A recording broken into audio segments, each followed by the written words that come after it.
Alhamdulillah. Alhamdulillahi Rabbil Alameen. Wassalatu wassalamu ala Sayyidil Mursaleen wa ala alihi wa ashabihi ajma'in. Amma ba'd. Faqad qala Allahu ta'ala fil Qur'anil Azim wa fil Furqanil Majid. Fa'udhu billahi minash shaitanir rajim. Bismillahir Rahmanir Rahim. Kutiba alaykumus siyam كما كتب على الذين من قبلكم لعلكم تتقون صدق الله العلي العظيم. கண்ணியமிகு அல்லாஹுவின் நல்லடியார்களே,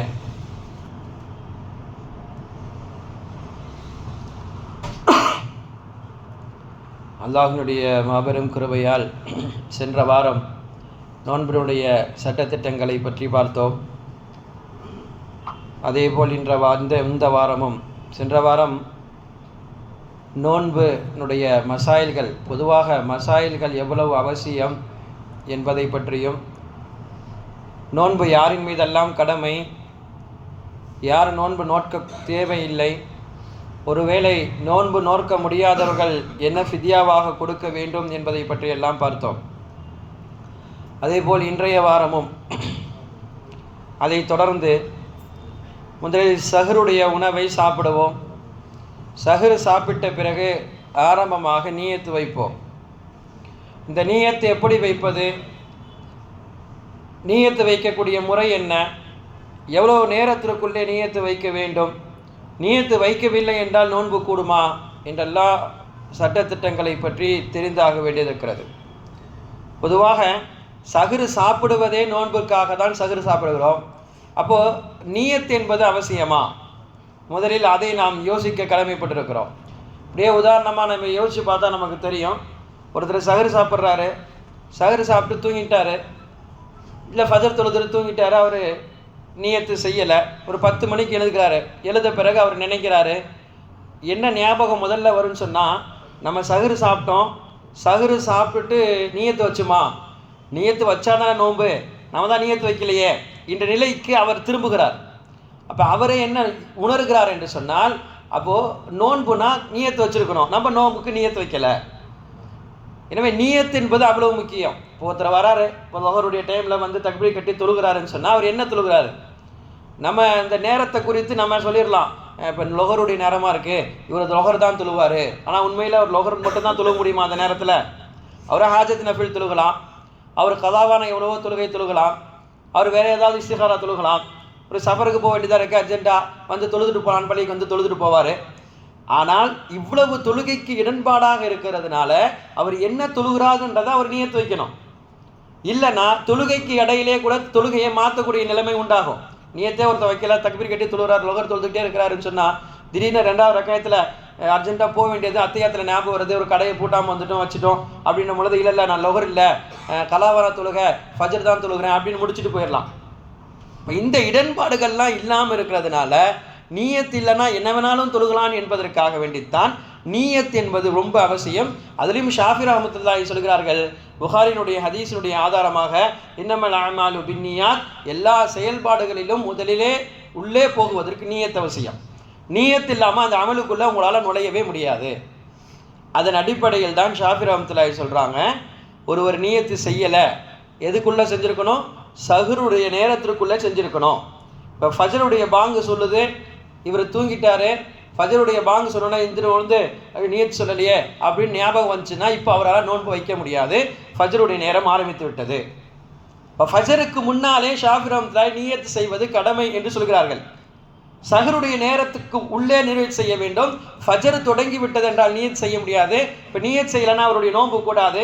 இப்படி என்ன செய்யணும்னா, இவர் இந்த நோன்பை கதாவாக இன்னொரு நேரத்தில் நோக்க வேண்டும். அப்போ அதுக்கு பிறகு அவர் என்ன இந்த நாள் என்ன செய்வார், நோன்பு இருப்பவர் எப்படி இருப்பாரோ அதே போல் அவர் தொடர்ந்து இருந்து கொள்ள வேண்டும். அந்த நியத்து மட்டும் ஷாஃபி ரஹ்மத்துல்லாஹி அவ்வளவு முக்கியம் என்று சொல்கிறார்கள். நியத்து செய்கிறது அவசியம். சரி, எப்படி செய்யணும்? ஷாஃபி ரஹ்மத்துல்லாஹி சொல்கிறாங்க, குறைந்தது ரமதானுடைய இந்த நோன்பை, ஃபரதான நோன்பை அல்லாஹ்வுக்காக நோக்கிறேன், இந்த 3 வாசகமாச்சும் குறைஞ்சது நியத்துக்குள்ளே வரணும். இல்லை நான் வெறுமனையே நோன்பு நோக்கிறேன் மட்டும் சொன்னார்னா அவருடைய நோன்பு ஏற்றுக்கொள்ளப்பட மாட்டார். அப்போ ஷாஃபி ரஹ்மத்துல்லாஹி குறிப்பாக சொல்கிறாங்க, நீ என்ன நோன்பு நோக்கிற, ரமதானுடைய நோன்பு நோக்கிற, ஃபரதான நோன்பு நோக்கிற, அல்லாஹுக்காக நோக்கிற என்பதை அதை குறிப்பாக்கி சொல்ல வேண்டும் என்கிறார்கள் ஷாஃபி ரஹ்மத்துல்லாஹி. ஷாஃபி ரஹ்மத்துல்லாஹிட்ட நியத்து எப்போ செய்யணும், எவ்வளோ நேரத்துக்குள்ளே செய்யணும் என்பது தெரிஞ்சிருச்சு.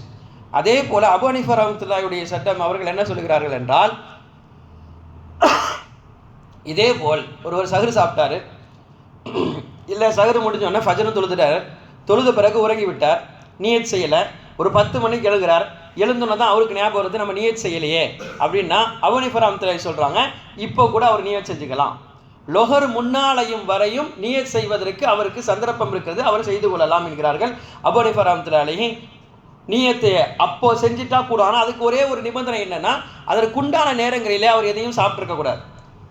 சஹரு கெஞ்சி நோம்புலாம் வச்சுட்டு ஃபஜர் தொழுதுட்டு வரும் பொழுது எதையாவது சாப்பிட்டாரு, சாப்பிட்ட பிறகு தூங்கினாருன்னா கூடாது.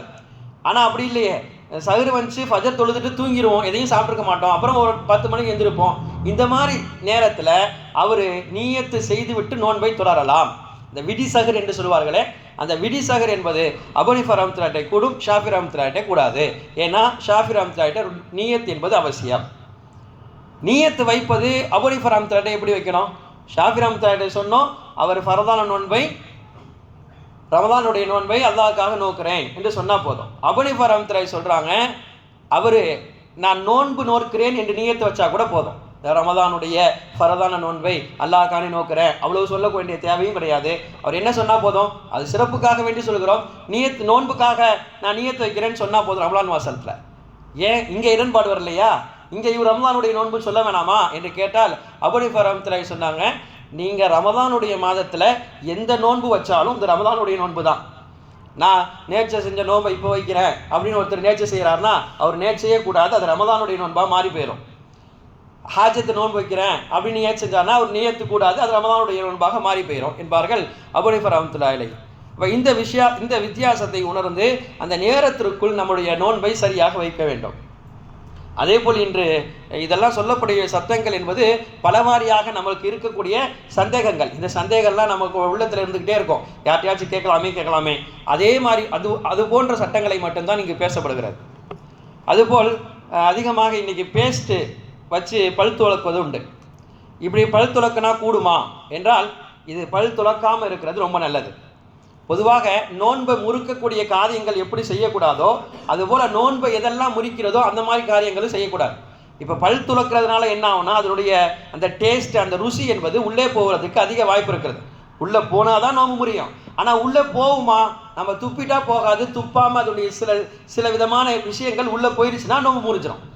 அப்போது நோன்பு முறிக்கக்கூடிய காரியங்களையும் செய்யாமல் இருப்பது தான் நல்லது.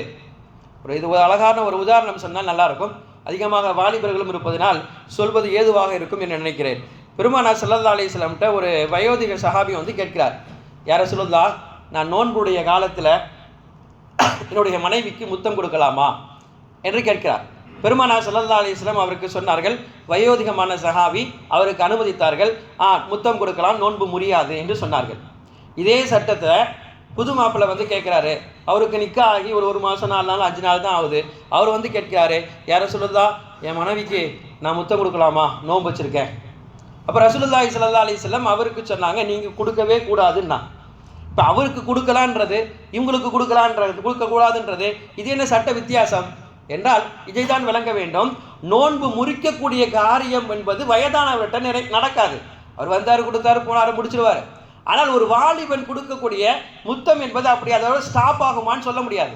அடுத்த கட்டத்திற்கு அவன் போவதற்கு வாய்ப்பு இருக்கிறது. எனவே பெருமானார் ஸல்லல்லாஹு அலைஹி வஸல்லம் சொன்னாங்க, நீங்கள் முத்தம் கொடுக்கக்கூடாது, ஏனென்றால் உங்களுடைய முத்தம் நோன்பை முறிவுக்கு உண்டான செயல்களை செய்வதற்கு அதிக வாய்ப்பு இருக்கிறது. எனவே நோன்பை எப்படி முறிக்கக்கூடாதோ அதுபோல நோன்பை முறிப்பதற்கு உண்டான காரியங்களையும் அறவே செய்யக்கூடாது. அதேபோல் கனவிலே, தூக்கத்திலே கனவிலே கலிதம் வெளியாகுவது, விந்து வெளியாகுவதனால் நோன்பு முறியுமா? இதனாலும் நோன்பு முடியாது. அவர் என்ன செய்யணும், எப்பவும் போல் குளிச்சுட்டு தொழுகைக்கு வந்து தொழுதுட்டா போதும், அதனால் நோன்பு முடியாது. ஆனால் அதே நேரத்தில் சுய விருப்பமாக அவர் நோன்பை முறித்திருந்தால், இல்லை மனைவிட்ட ஒரு முத்தம் கொடுத்தாரு, அதற்கு பிறகு அவர் செய்யக்கூடிய காரியங்கள் அதனுடைய வீரியத்தின் காரணமாக அவருக்கு ஸ்கலிதம் வெளியாகிடுச்சு, ஒரு ஆசையினால் வெளியாகிடுச்சு அப்படின்னு சொன்னால் அவருடைய நோன்பு முறிஞ்சிருச்சு. சாதாரணமாக முத்தம் கொடுப்பது நோன்பை முறிக்காது. ஆனால் அவர் கொடுக்கக்கூடிய முத்தத்தினுடைய விலைப்பாடு என்ன ஆச்சுன்னு சொன்னால், அவருக்கு விந்து வெளியாகிடுச்சுன்னு சொன்னால் அந்த நோன்பு, அந்த விஷயம் நோன்பை முறித்திடும். அதே மாதிரி சில தவறான ஃபோட்டோக்கள் பார்ப்பதன் மூலமாக இல்லை செயல்கள் செய்வதன் மூலமாக இதனால் நான் செய்யக்கூடிய விஷயங்களால் நோன்பு முறிந்துவிடும். அந்த நோன்பை இன்னொரு காலம் எடுத்து நோக்க வேண்டும். இதேபோல் ஒருவர் தன்னுடைய மனைவியை முத்தமிடுகிறார். ஆனால் அதனுடைய வெளிப்பாடாக என்ன ஆகிறதுன்னு சொன்னால், அடுத்த கட்டமாக அது மிக உஷ்ணமாகி அவர் ஆசைப்பட்டு அந்த மனைவியை ஆசைக்காக அவர் தொடவும் முயற்சி விட்டார், அடையவும் முயற்சி விட்டார், அவர்களுக்கு மத்தியில் ஒன்று கூடி விட்டார்கள் என்றால் இப்போது சட்டம் கடுமையாகிறது. அதுவரையும் வேற ஏதாவது நடந்து நோன்பு முறிஞ்சாதான் உண்டு. ஆனால் இவர் கொடுக்கக்கூடிய முத்தத்தினால் அடுத்து கட்டுப்படுத்த முடியாமல் இவர் மனைவியுடன் தொடர்பு கொண்டு விட்டார் என்று சொன்னால் இப்போ சட்டம் கடுமையாக சொல்லப்படுகிறது. என்னன்னா, ஏன்னா நோன்பு சாதாரண விஷயம் அல்ல, அது அல்லாஹ்னுடைய நேயத்தில் ஆன்மீகத்திலே உள்ளே போய் நோன்பு நோக்கிறோம். அதுவே கூடாது, முத்தமே கூடாது. இவன் அதற்கு அடுத்த கட்டத்திற்கு இவர் போய்விடுவதனால இங்கே சட்டம் குரானிலிருந்தே வருகிறது. இவருக்கு நோன்பு முறிவதுடன் நிற்காது. இவர் முதலாக ஒரு அடிமையை உரிமை விட வேண்டும். இப்போது அடிமை உரிமை விடுறது என்பது இந்த காலத்தில் இல்லை. அடுத்த கட்டம் அல்லாஹ் என்ன சொல்கிறான், ஷஹ்ரைனி முத்ததாபிஐனி, தொடர்படியாக 60 நோன்பு நோக்கணும். இது தேவையா? 60 நோன்பு தொடர்ந்து நோக்கணும். இல்லை இவர் ஒரு 57 நோன்பு நோட்டுறாரு, 55 நோன்பு நோட்டுறாரு, அதுக்கு மேலே ஏதோ நிலைமை வெளியூர் போயிடுறாரு, இல்லை அப்படி இல்லை போயிட்டு இருக்கும்போது ஏதாச்சும் நடந்துருச்சு, ஆக்சிடென்ட் ஆயிடுச்சு, அந்த மாதிரி ஆயிடுச்சு, இப்போ ஒரு நோன்பு தானே விட்டுட்டு அடுத்த நோன்பு வைக்கலாம்னா வைக்கக்கூடாது. அல்லாஹ் என்ன சொல்கிறான், ஷஹ்ரைனி முத்ததாபிஐனி, தொடர்படியாக அவர் 60 நோன்பு வைக்கணும், தொடர்படியாக 2 மாதம் நோன்பு வைக்கணும் என்பதனால அவர் என்ன செய்யணும்னா, அப்படி நோன்பு விடப்பட்டு செஞ்சுன்னா மறுபடியும் 1லேருந்து மறுபடியும் வரணும். இது செய்ய முடியாத பட்சத்தில், என்னால் இது செய்ய முடியல அப்படின்னு சொன்னால் 3வது கட்டமாக அல்லாஹ் சொல்கிறான், 60 ஏழைகளுக்கு அவர் உணவளிக்கணும். உணவு ஒரு ஏழைக்கு உணவு அளிப்பது என்பது வயிறார சாப்பிடுவதற்கு ஏதுவாக அவர் உணவளிக்க வேண்டுமே தவிர சும்மா 30 ரூபா 40 ரூபா சாப்பாடை வாங்கி கொடுக்கக்கூடாது. அப்போ 60 ஏழைகளும் வயிறார உண்ணுவதற்கு ஏதுவான உணவை அளிப்பது. அதே போல் இன்று அதிகமாக நமக்கு சந்தேகம் இருக்கக்கூடிய இன்னொன்று என்னென்னா, ஊசி போடுறதுனால நோன்பு முடியுமா, குளுக்கோஸ் ஏற்றுறதுனால நோன்பு முடியுமா? எல்லா இமாம்கள்ட்டையும் கேட்டிருப்போம், நோன்பு முடியாதுன்னு சொல்லியிருப்பாங்க. அது ஏன்? நீங்கள் கண்ணில் மருந்துனா நோன்பு முறியுன்னு சொல்கிறீங்க, காதுக்குள்ளே மருந்து போனால் நோன்பு முறிகின்றீங்க, எதெல்லாம் உடலுக்குள்ளே போகுமோ அதெல்லாம் நோன்பு முறிகிறீன்றீங்க. அப்போ ஊசி போட்டால் மட்டும் ஏன் நோன்பு முடியாது? அதுவும் உள்ளதானே போகுது என்ற சந்தேகம் இருக்கலாம். ஆனால் இதற்குத்தான் நமக்கு விளக்கம் சொல்கிறார்கள். அதே இன்ஹிலர் போடுவது, நெப்லேசர் வைப்பது, இதெல்லாம் நோன்பு முடியுமானா, இன்ஹிலர் நெப்லேஸ்லாம் அந்த புகையை எடுத்துகிட்டு போய் உள்ள அடி வயிறு வரையும் கொண்டு போய் சேர்க்குது. அப்போ அதனாலலாம் நோன்பு முறிந்துவிடும். ஆனால் இந்த ஊசி போடுவது இது உள்ளேயே போயிருச்சே, இதனால் நோன்பு முடியாதா என்றால், சட்டம் எப்படி வருகிறது என்று சொன்னால், மனிதனுடைய உடல்களில் 9 விதமான துவாரங்கள் இருக்குது. கண்ணுடைய 2 துவாரம், 2 காதுடைய துவாரம், 2 மூக்குடைய துவாரம், 6 வாயுடைய துவாரம், 7 2 முன்பின் துவாரம், 9. இந்த 9 துவாரங்களில் வழியாக ஏதாவது உள்ளே போனால் தான் நோன்பு முறியும். இது அல்லாத வேறு துவாரங்களின் மூலமாக உடலை உள்ளே போய் சென்றால் அது நோன்பை முறிக்காது.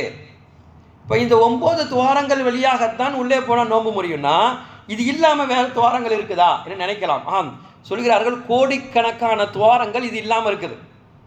வேர்வை எங்கேருந்து வருது? இவ்வளோ வேர்வை வருது, எப்படி வருது? ஓட்டை இல்லாமையா தோல்லிருந்து வேர்வை வருது? முடி எங்கிருந்து முளைக்கிறது? ஓட்டை இல்லாமையா முடி முளைக்கிறது? எனவே கோடிக்கணக்கான இந்த துவாரங்கள் வழியாக வெளிவந்தாலோ உள்ளே போனாலோ அது நோன்பை முறிக்காது. உதாரணமாக பெருமானார் ஸல்லல்லாஹு அலைஹி வஸல்லம் அவர்களே சொன்னார்கள், நீங்கள் நோன்பு இருக்கும் பொழுது குளிக்கலாமா? தாராளமாக குளிக்கலாம். உங்களுடைய உடல்நிலை ரொம்ப ஹீட்டாகிறதுனால குளிக்கலாம். அப்போ குளிச்சா அந்த ஹீட்டு தணிக்குது, ஒரு குளிர்ச்சி ஏற்படுது. அப்போ குளிர்ச்சி ஏற்படுவதே நமக்கு தெரியுது, நம்முடைய உடல் ஒரு கட்டத்தில் உள்வாங்குது, குளிர்ச்சியை உள்வாங்குது. இப்போ குளிர்ச்சியை உள்வாங்கும் போது நோன்பு முறிஞ்சிருச்சா? நோன்பு முறியாது. ஏன்னா இந்த 7 துவாரங்கள் வழியாக அது ஏற்கப்படவில்லை உள்ளே போல. அப்போ இந்த 7 துவாரங்கள் வழியாக உள்ளே சென்றால் தான் நோன்பு முறியும். இது அல்லாமல் போகக்கூடிய இந்த துவாரங்கள் வழியாக போகக்கூடிய செயல்களினாலாம் நோன்பு முறியாது. இந்த சட்டத்தை நாம் அதிகமாக நன்றாக விளங்கிக் கொள்ள வேண்டும். அதே போல் கடைசியாக இன்று சஹருடைய நேரத்தில் சாப்பிட்டு விட்டு சில நேரங்களில் தொழுகையிலையோ அல்ல சஹர் முடிஞ்சிட்டோம், ஏதாவது கறி துண்டுகள் மாற்றிருக்கலாம் பல்ல, அந்த மாதிரி நேரத்தில் என்ன செய்கிறாங்கன்னா அதை குத்தி எடுக்கிறாங்க. குத்தி எடுத்து சில நேரத்தில் அப்படியே உள்ள சவச்சு முள்ள முழுங்கிறாங்க. இப்படி முழுங்கினா நோன்பு முறிஞ்சிடும். என்னன்னா அது கடுகளவை விட சிறியதாக இருந்தால் நோம்பு முடியாது. இல்லை கடுகளவாக இருந்துச்சு, இல்லை கடுகளவை விட கொஞ்சம் பெருசாக இருந்துச்சு, நான் பல்லு குத்துனேன் ஏதாச்சும் பண்ணேன் அதை முழுங்கிட்டேன்னு சொன்னால் நோன்பு முறிந்துவிடும். அந்த நோன்பை கதாவாக வேறு நேரத்தை நோக்க வேண்டும். அதற்கு பிறகு இருக்கக்கூடிய நேரத்தை தொடர்ந்து நோன்பாளியாக இருக்கணும். அது ரொம்ப முக்கியம், அது ரொம்ப சிறப்பு. நான் அதுக்காக நோம்பு முடிஞ்சிச்சே நான் என்ன வேணால் சாப்பிடலாம் என்ற ரீதிக்கு 4 பேர்த்துக்கு மத்தியில் உட்காந்து சாப்பிட்றது எல்லாத்துக்கும் தெரிகிற மாதிரி ஆக்குறது என்பது அது அறவே கூடாது. அதே போல் தொழுகையில் இருந்தோம் அப்போ நோம்பு திறந்துட்டு வந்துட்டோம். இப்போ அசுத்து நோம்பு இருந்தால் தான் சொன்னாங்க, ஒரு கறி கஞ்சி ஊற்றுறாங்க, கறி சாப்பிட்டு மகரிபுடைய தொழுகையில் வந்து தொழுகிறோம். அப்போ ஏதாச்சும் டிஸ்டர்பாக இருந்துச்சு, அப்போ நம்ம லேசாக நாக்கு வச்சு அப்படி சுழட்டுறோம், அப்போ சில கறி துண்டுகள் இருக்கிறது, அது கடுகளவு இருக்குது, அப்போ தொழுகையிலே உள்ளே முழுங்கிட்டோம்னா இது தொழுகையே கூடாமல் போயிடும். தொழுகையில் இந்த கடுகளவுக்கு மேலே உள்ளே சாப்பிடுவது என்பது கூடாது. அப்போ தொழுகையை அது முறிச்சிடும். இது பாணியான நுணுக்க சட்டங்கள் எல்லாம் இன்ஷா அல்லாஹ் நாம் தெரிந்து கொண்டு நம்முடைய நோன்புகளை அல்லாஹு தஆலா அனைத்து விதமான முஸ்தபுகளையும் பேணி கபூல் செய்வானாக. வாஹிரு தஅவானா அல்ஹம்துலில்லாஹி ரப்பில் ஆலமீன்.